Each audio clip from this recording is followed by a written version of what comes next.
Nah, dalam konteksnya ini, ketika orang kemudian menyimpang ya, atau bersekutu dengan entitas astral dengan tujuan yang negatif, tentunya ibarat kata seperti bekerja sama atau memperkerjakan entitas tersebut dengan tujuan-tujuan tertentu. Dalam hal ini untuk mencapai satu kekayaan ataupun untuk perewangan. Sehingga entitas yang dikerjakan ini atau yang diperkerjakan ini itu pasti meminta imbalan. Imbalan ini dari yang hanya sesaji, bertemu di waktu-waktu tertentu, bahkan ada ikatan asmara ya, misalkan itu asmara 2 dimensi, sampai dengan meminta tumbal.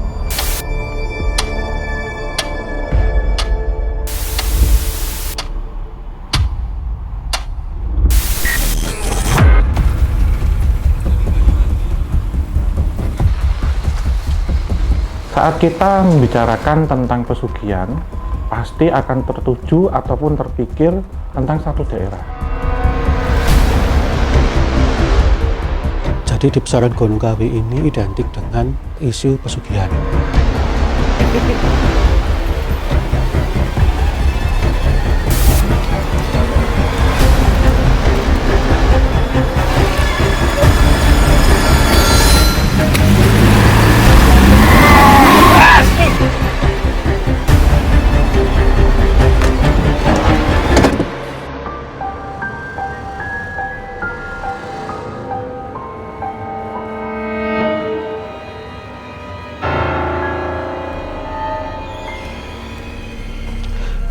Ada beberapa oknum ya di Gunung Kawi itu tempat pesugihan. Di Gunung Kawi ini, gunung ini luas ya. Kalau tepatnya di besaran Gunung Kawi itu tidak ada. Tapi mungkin di lereng yang lain, nah itu mungkin ada, saya kurang tahu. Banyak memang dari info masyarakat, baik itu melalui internet atau melalui media massa, bahwa di Gunung Kawi itu ada pesugihan.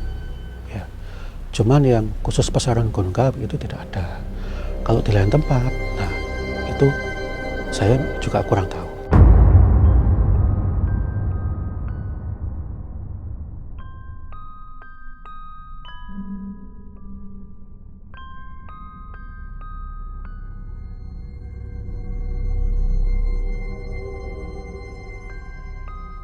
Akhirnya kita disarankan ke salah satu lokasi yang ini diduga adalah tempat orang untuk mencari pesugihan dengan cara hitam tersebut ataupun dengan cara menyimpang. Namun ini sebenarnya kita pikir-pikirkan berulang kali karena ada himbauan dan juga seperti peringatan untuk sangat berhati-hati ketika kita akan ke situ. Kemudian kita juga ingin memvalidasi bahwasannya ada salah satu spot bukan di situ tentunya, tapi masih di area kawasan Gunung Kawi yang disinyalir digunakan untuk ritual-ritual yang orang-orang sebut pesugihan seperti itu. Tetapi pada waktu tersebut saat kita mencoba untuk parkir, itu ternyata kendaraan mengalami satu kendala. Kendalanya adalah ban slip bagian belakang. Jadi ban belakang itu mengalami slip. Hal ini sebenarnya memang ada faktor teknis dan juga non teknis. Karena waktu itu teman-teman semuanya membantu untuk mengangkat, jadi berkata untuk melepaskan dari kubangan lumpur karena hujannya deras. Dan saya waktu itu sama Mas D di dalam mobil itu sempat ngomong gitu atau berbicara. Ternyata ada kendala non teknis juga, di mana ada beberapa entitas-entitas yang ikut ini ya menjadi penumpang gelap lah boleh dibilang, itu ada di atap kendaraan kita. Jadi memang kendaraan kita itu sangat berat. Karena menurut laporan tim survei pada beberapa hari sebelumnya, parkirnya juga di situ, tetapi tidak mengalami kendala serupa.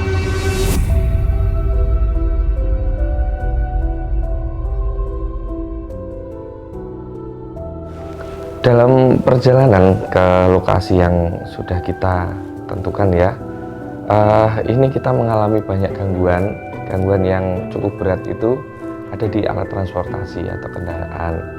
Waktu itu kita semua kru berusaha untuk mengkondisikan, namun hasilnya gagal. Nah, saya sama Om Hao di waktu itu masih di dalam mobil, kita sempat bergumam, ini ada yang nggak beres seperti itu. Ini sudah berupa visual, jadi ada sosok yang gede banget, perutnya besar, kemudian kulitnya gelap, dia berada di atas kendaraan seperti itu.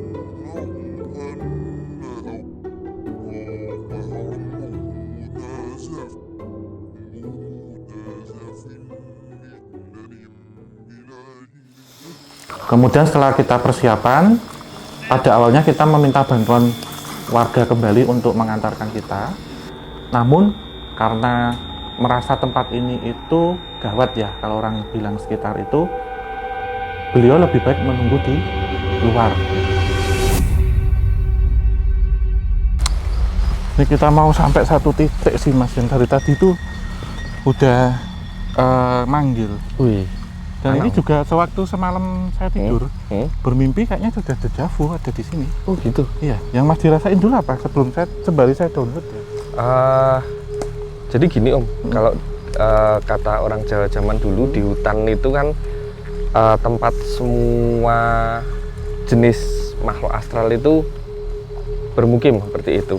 Nah cuman kalau kita bicara rasa, ada beberapa dalam tanda kutip ya, spirit-spirit atau energi-energi yang sebenarnya bukan berasal dari hutan, tetapi kemungkinan dari jiwa-jiwa yang lain dari luar hutan. Kemudian karena ada satu kondisi, mungkin ada kaitannya dengan pesugihan atau penumbalan dan sebagainya, akhirnya jiwa-jiwa itu jadi penghuni tetap di sini. Iya, ini saya nitip dulu ya, Oh, iya. izin dulu sebentar ke sini sebelum kita mulai.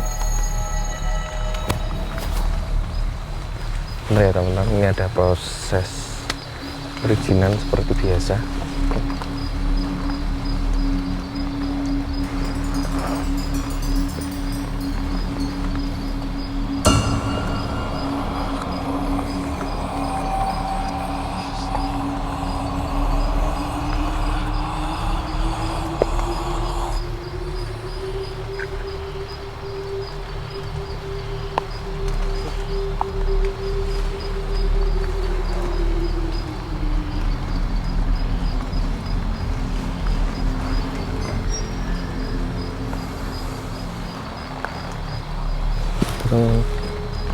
Udah Mas. Sampun? Ya. Gimana Om? Tadi ada yang menghampiri sih ya. Iya. Di sini ada sepasang Mas, Sepasang. yang menguasai gitu. Oh gitu. Dia ada sepasang sosok kera ya. Satu warnanya hitam, satu warnanya putih. Yang hitam itu matanya hijau, Yang putih? matanya merah. Oke. Itu asal usulnya seperti apa Om? Ada sepasang kera itu. Itu sebenarnya sepasang ya, dari era ketika daerah ini itu masih kerajaan-kerajaan. Oke. Yang saya lihat dulu itu adalah kerajaan antara Kediri lah gitu. Saya lihat ini memang coraknya itu di abad ke-10 hingga abad ke-12. Jadi ada ya? jadi ada ini Mas dipakai Ini seperti iya. kerat. Iya. Terus ada mahkota yang muntir-muntir dulu. Itu terus beliau mengenakan seperti kain. Kainnya itu menyerupai kain motif hitam putih Poleng tapi gitu bukan bukan? poleng. Poleng kan maaf ya kayak Iya. kotak-kotak. Iya.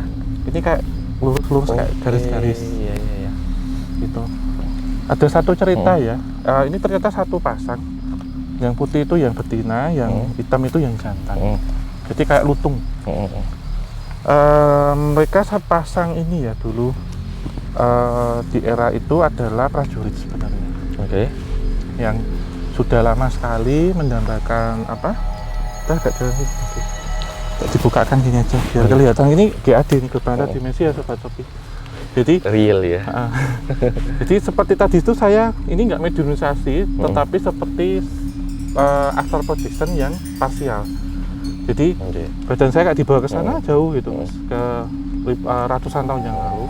Saya lanjutkan. Jadi mereka seperti pingin punya anak banget. Dua sosok ini manusia awalnya. Oh iya. Dua-duanya ini manusia. Masuk akal. Terus mendengar ya bahwasanya waktu itu ada satu tempat yang dipakai oleh raja dari salah satu kerajaan yang saya sebut adalah Prabu Kamiswara waktu itu. Oke. Beliau ini tertuntun ke sini ketika Gunung Kawi ini waktu itu dianggap adalah satu tempat untuk menyelesaikan masalah. Tetapi ada yang kurang sabar ini ceritanya, Mas. Jadi menyelesaikan masalah di sini itu adalah seperti memohon, berdoa, berserah diri dan meditasi di sini. Tujuannya untuk Sang Hyang Welas, atau untuk Tuhan Yang Maha Kuasa yang welas asih. Suatu ketika beliau akhirnya bertemu dengan seorang pertapa, tadi juga ditunjukkan seperti resi ya, bertemu. Kamu harus mandi dulu di salah satu terjun atau coba di situ sebelum pensucian. Kemudian datanglah ke suatu tempat yang dulu juga atau yang sering dikunjungi oleh orang-orang dari kerajaan untuk semedi. Akhirnya datanglah ke sini, tetapi waktu itu diminta semedinya itu nggak tanggung-tanggung, Mas. 1000 hari. Wih, itu semedinya kalau Om yang tadi lihat semedi dalam bentuk bertapa atau puasa juga atau diem? Ini ternyata dua sisi. Jadi Mas D pun juga ingin ditarik, Mas D minta perizinan sama. Saya tunggu sekarang bawa ini. Nanti biar kita bisa saut-sautan ceritanya. Jadi apa yang Mas D lihat, Sobat Sopi, beda dengan yang saya lihat dan sebaliknya. Ini agak jarang-jarang ternyata pakai dua ini ya. Dual astral projection tapi parsial. Coba pakai batin aja ya. Iya.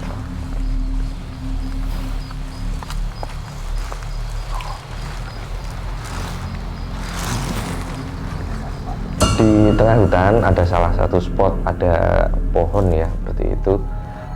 Ini pohon yang digunakan Om Hao untuk melakukan dalam tanda kutip proses izin seperti itu. Kemudian tahu-tahu Om Hao juga meminta saya untuk melakukan komunikasi seperti itu, spiritual experience di tempat yang sama.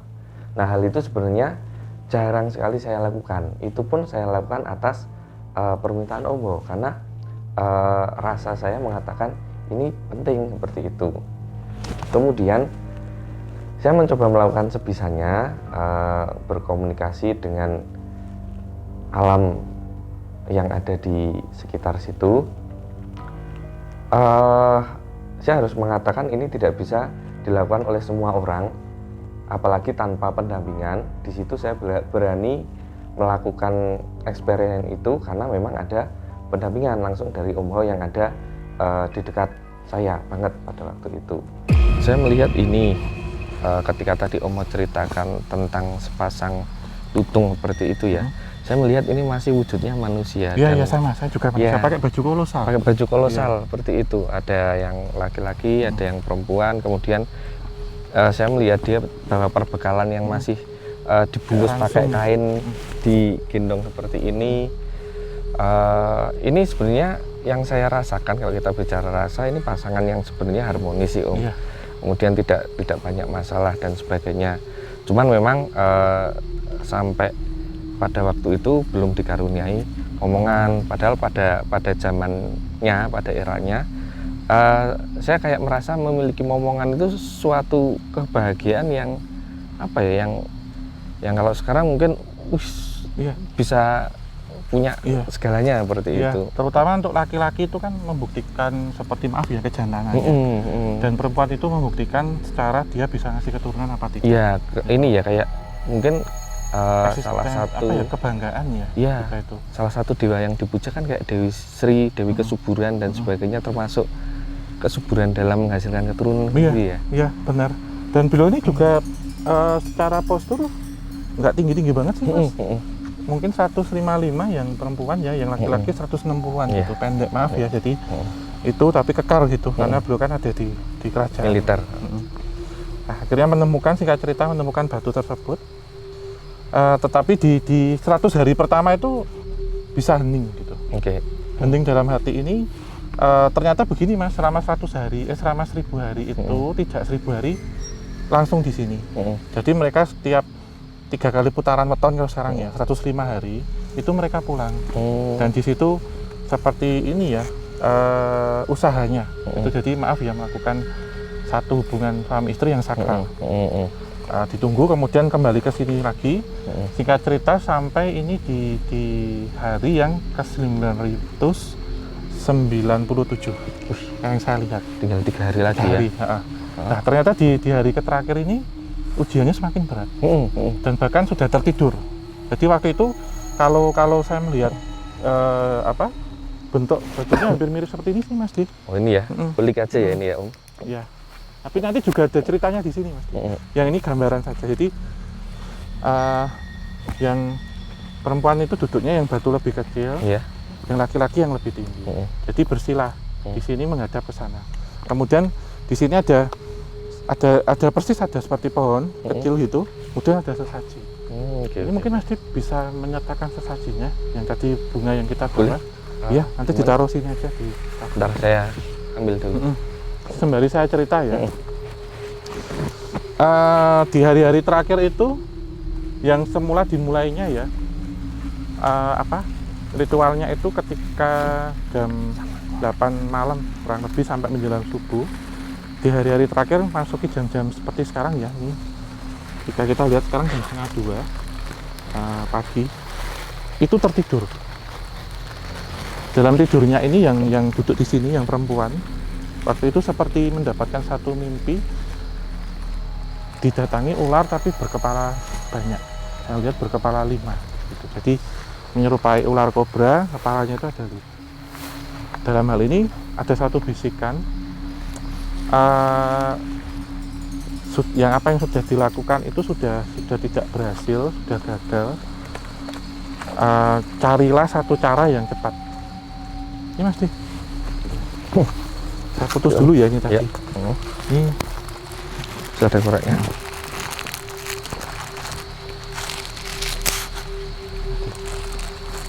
Bisa nitip dulu mungkin Pak Yung. Maaf.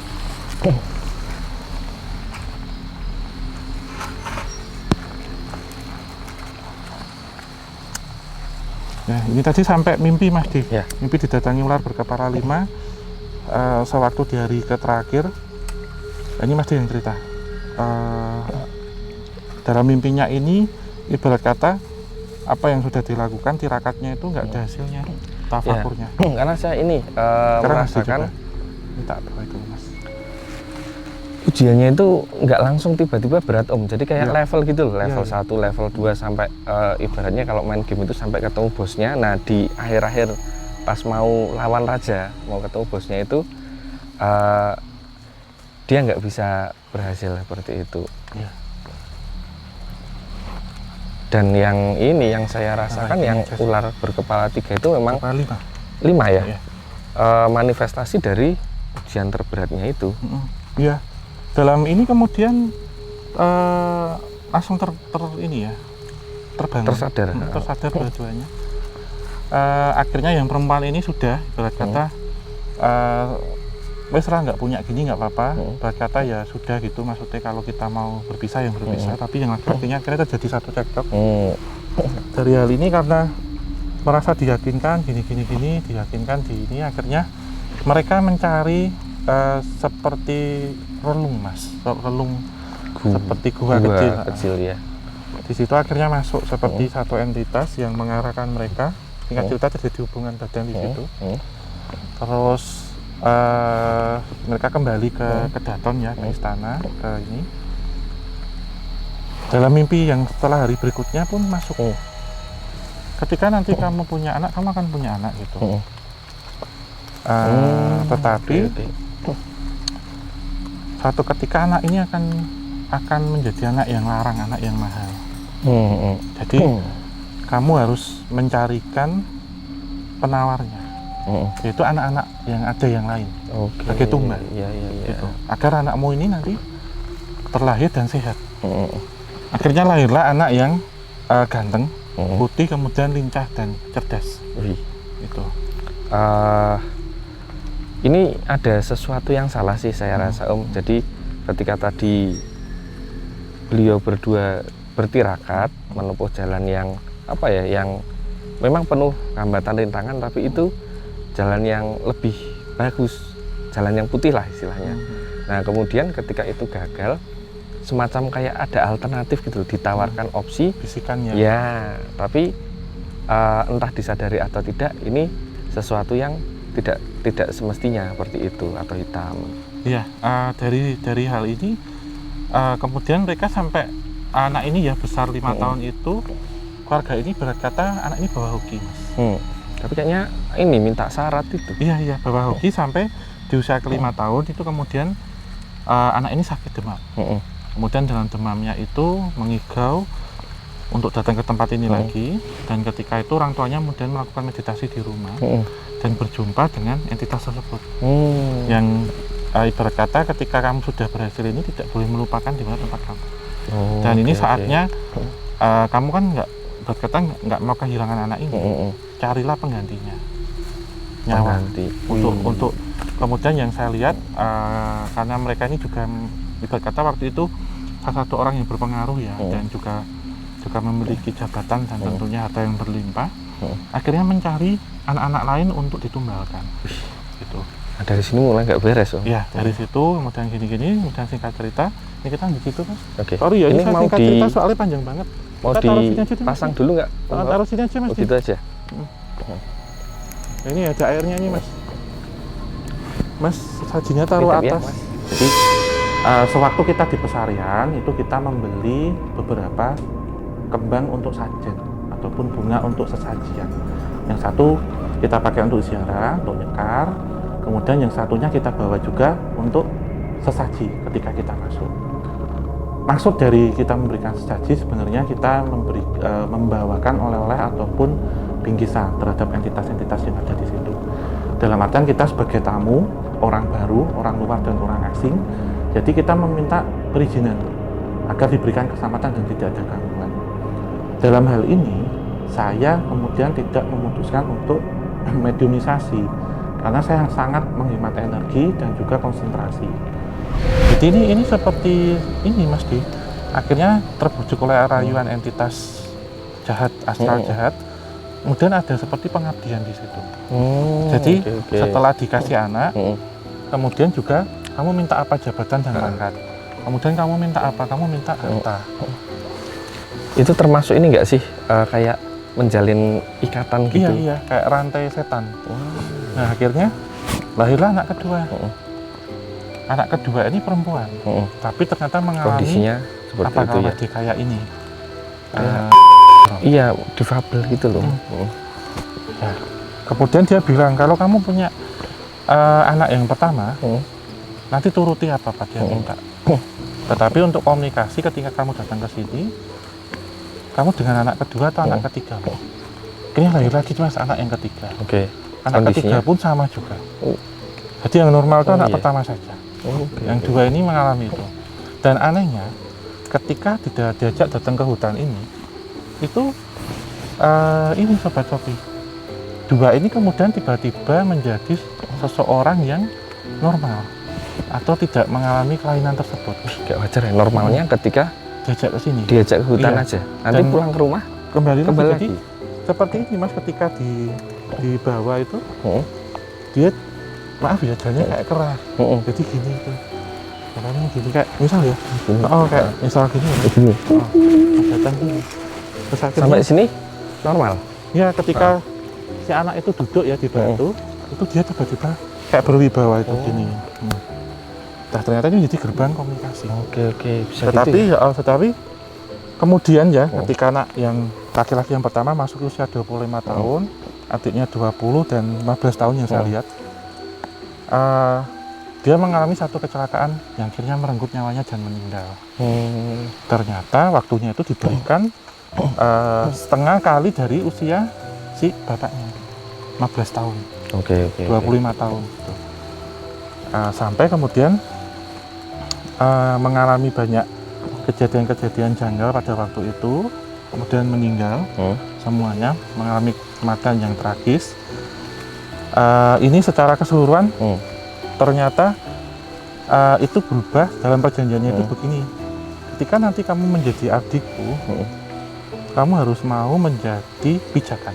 Jadi ini mengingatkan keajaiban gaib. Pijakan itu menjadi seperti injak-injakan. Oke. Yaitu ibarat kata bagian dari halusmu akan menjadi junjungan di kemudian hari atau menjadi siluman. Yaitu kamu harus menjadi kera. Di situ menemukan tentang cerita-cerita masa lampau yang menjadi latar belakang dari kejadian ini. Lantas kita jalan lagi ke bawah karena lokasinya itu memang ada di tengah hutan, jarang orang datang ke sini dan vegetasinya juga masih cukup lebat. Ada satu titik yang ini menarik kita ya untuk mengunjunginya adalah ada 3 pohon besar yang membentuk satu barisan segitiga yang sangat presisi kalau boleh dibilang demikian. Ternyata di sini adalah tempat yang sering dipakai orang untuk melakukan pesugihan atau disebut juga pesugihan kera. Ada satu pohon jadi membentuk segitiga, Mas. Iya. Dan kalau ini Om, dulu mungkin Om pernah cerita ya, Sobat Sopi semuanya, tentang hutan, gunung, dan laut. Katanya di 3 titik itu banyak terdapat portal-portal antar dimensi seperti itu, sederhananya. Nah kalau di sini sendiri yang Om rasakan dan Om dapati gimana? Iya, tentunya portal ataupun gerbang antar dimensi itu banyak ya, tetapi concern kita nggak di situ. Ini yang menarik bagi saya dari 3 buah pohon ini, banyak orang seperti meletakkan sesaji di situ. Oke. Tetapi sesaji yang kita ketahui kan dupa, kembang itu. Satu kejadian ya, kita turun dekat Mas. Iya. Mungkin sini aja, sebelum kita nanti masuk. Ya, menceritakan satu kejadian ya. Sejak kejadian itu, ketika orang datang ke Gunung Kawi ini ya, itu tentunya kan dalam masalah tentunya. Entah hutangnya banyak. Ya pasti ada alasan lah yang melatar belakang itu. Usahanya bangkrut. Memang mereka awalnya itu mendengarkan banyak cerita, legenda dan mitos itu tujuannya adalah ke pesarian tentunya. Tetapi banyak orang yang kemudian menjadi seperti calo ataupun agen. Yang tahu permasalahan orang yang datang sini itu untuk apa? Oke. Sampai kemudian ditawarkan gini dengan mahar yang sudah disepakati. Diajaklah ke suatu tempat yang jauh dari pesarian tersebut, tapi masih di kawasan Gunung Kawi. Nah, di sini tuh dikenalnya seperti halnya pesugihan monyet, Mas. Dimana nanti ketika anggota keluarga ini menjalin satu MOU atau satu persetujuan, itu ketika nantinya akan menjembat menjadi monyet. Ya, spiritnya secara entitas setelah spiritnya ini ya, setelah meninggal. Ya. Jadi ada satu cerita keluarga ya. Ini sudah punya putra, putri ya juga. Saya melihat datang dari kota es yang masih ada di Jawa Timur ini. Ini keturunan Mas orangnya. Mendengar banyak kabar, kamu ziarah atau di Gunung Kawi gitu ya, nyari berkah gitu. Suami istrinya akhirnya datang ke sini. Gitu. Tetapi tadi seperti yang saya ceritakan, ketemu calo. Ajaklah ke sini. Gitu. Melakoni satu seperti ritual 3 hari saja.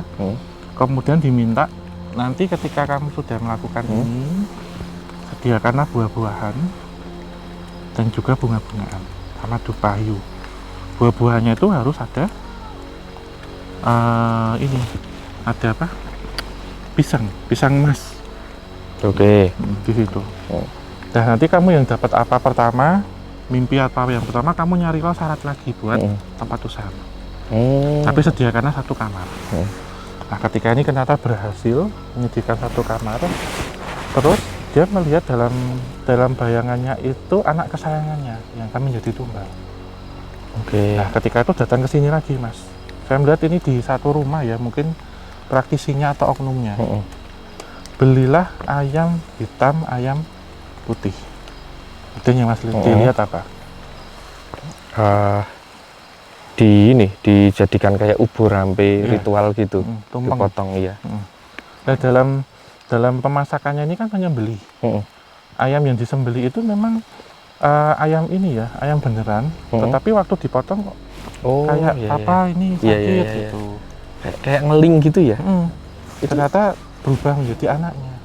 Jadi harus tega dua orang ini mengorbankan anaknya untuk menjadi tumbal pertama. Apa tega itu? Harus tega Mas, harus dicek. Misalkan jadi ditaruh di sini. Jadi ada tampah, kemudian ada piring, ada sendok, ada minuman soda lah, itu minuman. Terus ada sajen-sajen khusus, ada pisang emas. Kemudian seperti berdoa gitu, atau seperti ada satu ritual manggil. Tiba-tiba dari atas turun Mas, monyet. Monyet. Monyet utung. Setelah turun dia makan atau makan? Ada beberapa yang bener monyet beneran. Itu ngambil pisang, dia langsung dibawa lari. Yang satu itu yang seperti pizzanya itu seperti duduk di sini. Seperti halnya duduk. Kemudian seperti tangannya gini Mas. Jadi kayak gini. Dimaju orang tuanya. Terus ini makanan nasi padang misal yang disukai tadi ya? Misal waktu itu misal gini. Terus ngeliatin orang tuanya gini, gitu. Monyetnya. Dia makan gitu. Sampai ini ya kayak perlakuannya bener, kayak ngasih makan manusia gitu. Terus waktu makan itu ininya kalau air mata Mas. Gitu. Monyetnya terus kayak ini, terus dilus-lus gini gitu. Gini ya. Ini kayak makan biasa gini, monyet gitu ya makan gitu. Terus si adiknya yang itu tadi bilang ini tuh kakak Bu, itu yang datang. Yang bisa ini ya, bisa mediumisasi itu ya. Tiba-tiba langsung normal juga. Iya. Terus dia menyuarakan kok aku kok jadi kayak gini katanya gitu sambil nangis gitu Mas. Sampai segitunya. Terus makan terus minta lagi ngambil dia ngambil. Misal pisahnya itu, terus minum susu biasa, minum soda. Habis itu terus kayak balik gini Mas. Naik, hilang. Dan itu kalau boleh saya tanya memperlakukan ngasih makannya tuh nggak boleh kayak ngasih makan monyet beneran. Nih tak lempar nggak boleh. Kayak gitu. Bahkan nggak bisa. Ada yang gini tuh, ada yang misal bawa nasi rawon misalnya, itu pakai rantang Mas. Terus ada yang makan gini, ada yang disuapin. Beliau mengatakan sebenarnya ketika orang datang ke sini itu banyak tujuannya. Itu kita coba satu-satu. Kuat apa tidak, kita coba sejauh mana, kita uji gitu. Kalaupun tidak bisa ya ini ternyata bentuk dari kelakuanmu, keserakatanmu gitu.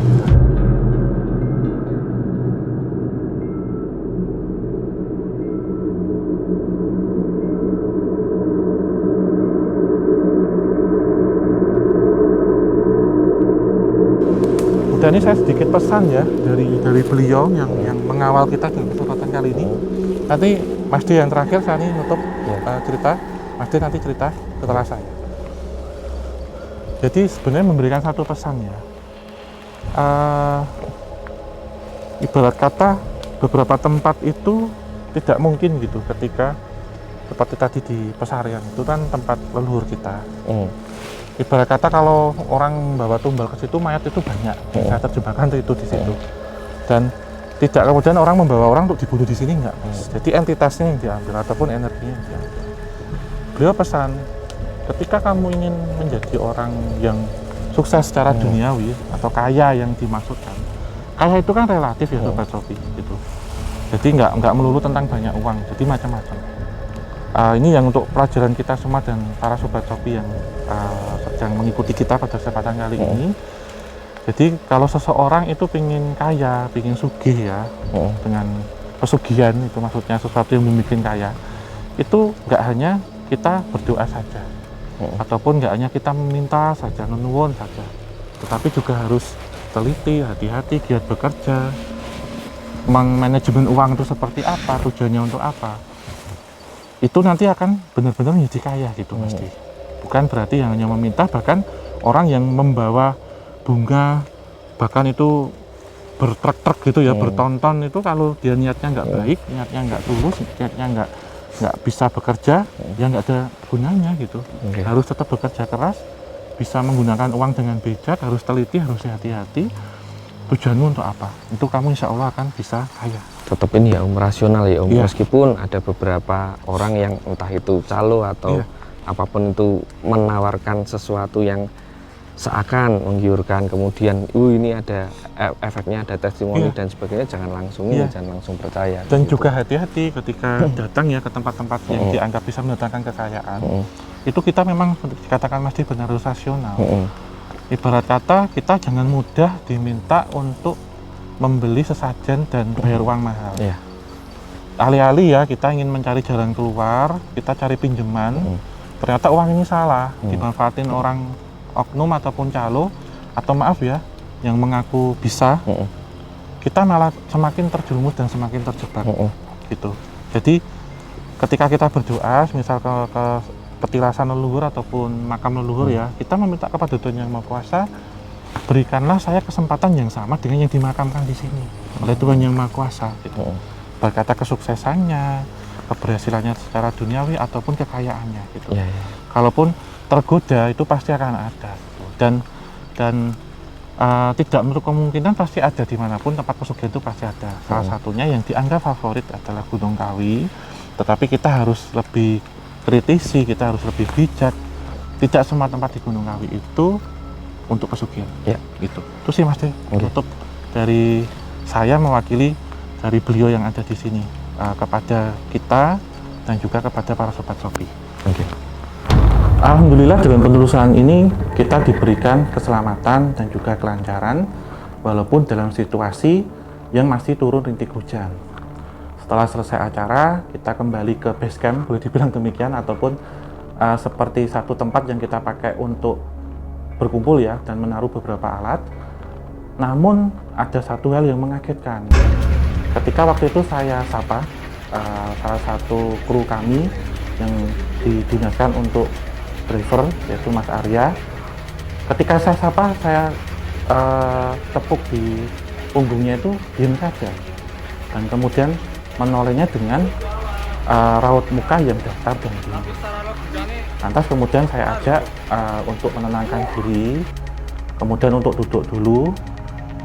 Saya sudah kepikiran itu kerasukan atau ketempelan.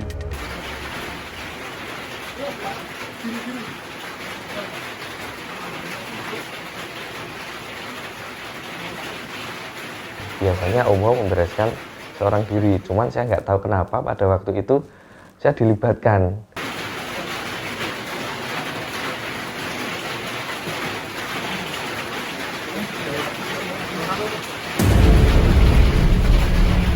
Ya, waktu tadi penelusuran itu dengan adanya ketika kami tidak boleh menggunakan di situ karena energi kita akan terkuras jadi tidak akan maksimal ketika nanti ada hal-hal yang tidak terduga seperti ini. Energi atau ya boleh dikatakan sosok yang mencoba merasuki atau mengganggu kru kita ini banyak sekali. Bahkan ada yang ukurannya yang mengganggu kita yang ukurannya di atas 2 meter, kemudian ada yang seukuran manusia, anak-anak, bahkan ada yang ukurannya kecil-kecil segini. Kalau yang saya ini, saya ingat kecil-kecil segini, saya nggak jelas itu bentuknya apa, tapi banyak sekali.